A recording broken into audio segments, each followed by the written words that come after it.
Yang ketiga apa? Bencana ilmu bagi penuntut ilmu yang ketiga, al-kibr, sombong. Wah, ini penyakit, Pak.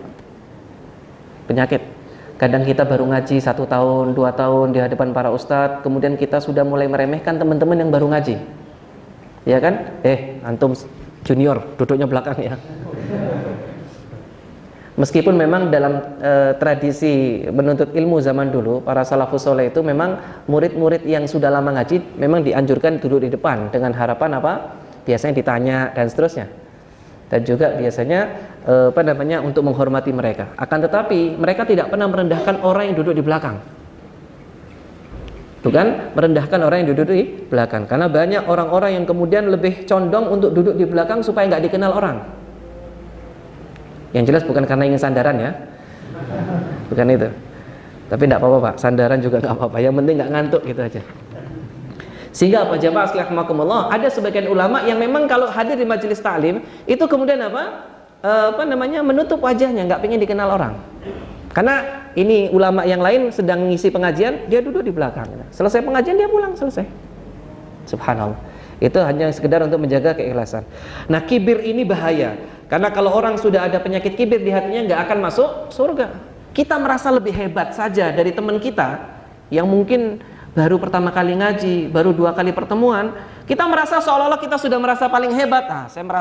Saat itu juga kita diancam tidak akan masuk surga.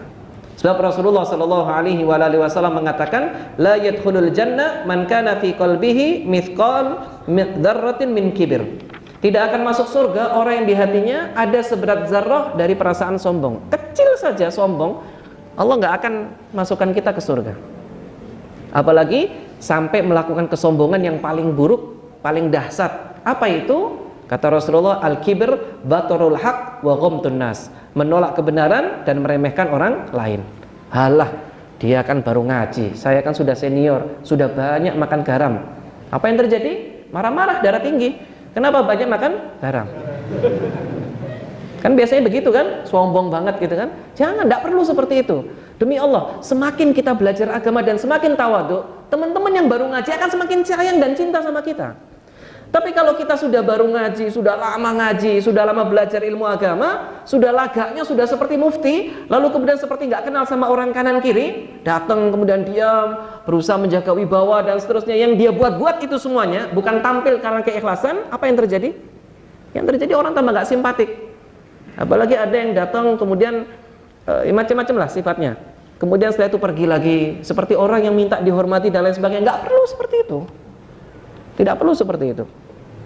Apalagi sampai meremehkan dan merendahkan orang lain. Termasuk di antara bentuk kesombongan yang paling buruk ketika seorang penuntut ilmu sombong sama gurunya. Sombong sama gurunya. Jadi dia merendahkan, membantah gurunya. Halah, saya nggak cocok sama antum Ustaz. Nggak perlu seperti itulah. Seandainya pun antum berbeda dengan guru antum, udah tahan lisan, kenapa sih susahnya? Bukankah itu seandainya berbeda pun juga berbeda dalam masalah ijtihad, saya yakin. Karena kalau sudah berbeda pada masalah usul-usul besar dalam urusan agama, ini beda lagi babnya. Contoh misalkan, ada orang menyampaikan rukun iman itu ternyata 10. Ya sudah, kita jelas itu kan perbedaannya.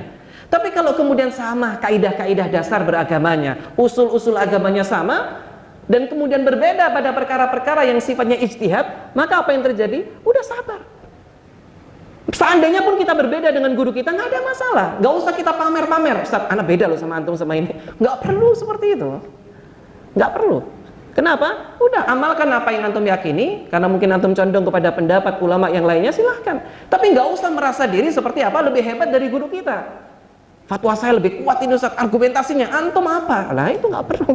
Penuntut ilmu kalau sudah seperti ini, saksikan ya ikhwan. Wallahi ikhwan fiddin wa azani Allah wa yakum. Coba perhatikan. Kalau penuntut ilmu sudah punya penyakit seperti ini, biasanya nggak lama lagi futur.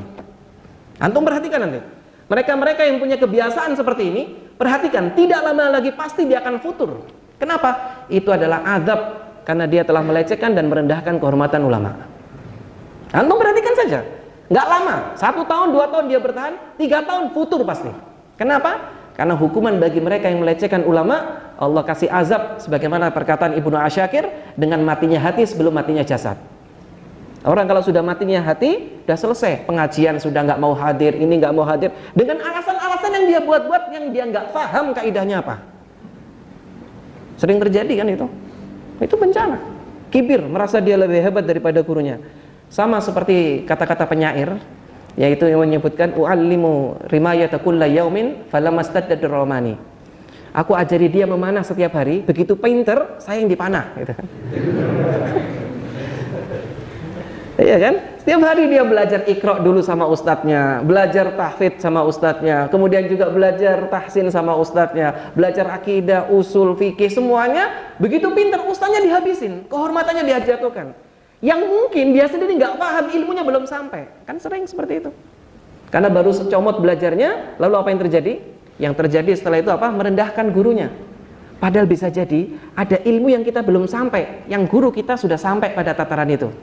Karena mungkin kita nggak punya referensinya, kita nggak punya ilmu alatnya. Referensi yang kita baca baru 1-2 buku. Sedangkan guru kita itu mungkin sudah lebih daripada 10, 20, 30 buku. Maka bisa jadi dia lebih paham daripada kita. Sangat mungkin. Sangat mungkin itu terjadi. Dan jangan sampai kita seperti orang buta yang mempertahankan teori bahwa gajah itu tipis dan lebar, karena yang dia pegang baru telinga gajah. Saya ulang ya. Jangan sampai kita menjadi seperti orang buta yang mempertahankan teori bahwa gajah itu tipis dan lebar karena yang dia pegang baru telinga gajah. Sedangkan orang lain yang matanya terbuka, dia sudah perhatikan gajah dari berbagai macam sisinya. Mudah-mudahan bisa dipahami ya. Ini penting jamaah sekalian rahimakumullah, dan kita perlu muhasabah. Jangan sampai kita menjadi orang yang sombong lalu muncul penyakit berikutnya, iri hati, dengki sama orang lain, dan menyebabkan kita menjadi orang yang tidak disukai oleh orang lain, sehingga orang nggak simpatik lagi dengan penuntut ilmu gara-gara apa? Sombong. Maka dari itu bencana dari penuntut ilmu yang keempat ini yaitu sombong, terutama sombong yang paling buruk ketika seorang penuntut ilmu itu merendahkan, membantah gurunya yang mengajarinya. Dia merasa lebih hebat daripada gurunya. Ini adalah adab yang paling buruk yang dimiliki oleh seorang penuntut ilmu, waliyadzubillah. Jangan sampai kita seperti ini, jangan. Sekali lagi, kalau kita berbeda dengan guru kita pada perkara-perkara ijtihad, nggak ada masalah. Ulama dulu juga beda dengan gurunya, tapi nggak ada yang kurang ajar. Cari pendapat Imam Malik, Imam Syafi'i, maka kita akan jumpai kadang mereka berbeda pendapat. Imam Ahmad dengan Imam Syafi'i, kadang mereka berbeda pendapat dalam masalah-masalah fikih. Nggak ada masalah. Tapi yang nggak pernah kita jumpai, mereka saling tidak sopan satu sama lain. Belum pernah. Wallahu alam ya, sepengetahuan saya belum pernah.